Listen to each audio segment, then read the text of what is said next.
Europe. Europe 1. La France plus attractive à l'international, remontée spectaculaire l'an dernier dans le baromètre EY Ernst Young.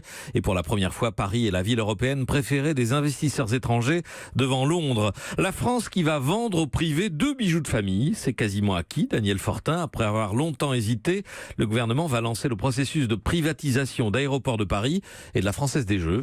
Oui, tout est prêt, ou presque. Le Conseil d'État a été saisi de ces deux dossiers ce week-end. Sont concernés donc les 50,6% que l'État détient dans Aéroports de Paris et les 56% qu'il possède dans la Française des Jeux.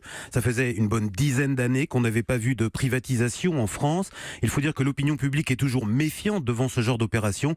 Et puis, compte tenu du climat social, Matignon hésitait à ouvrir un nouveau front en étant accusé précisément de vendre les bijoux de famille. Mais ces entreprises n'ont pourtant pas une dimension stratégique considérable. Alors en effet, ce ne sont pas des groupes de défense ou de haute technologie, mais elles représentent quand même un enjeu.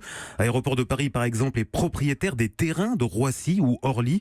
Or, l'État veut en garder la maîtrise. C'est une question de souveraineté. Il fallait donc trouver une formule pour rendre cela compatible. ADP sera donc probablement cédé sous forme de concession.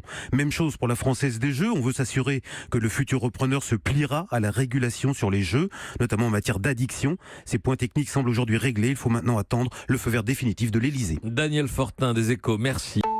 Europe.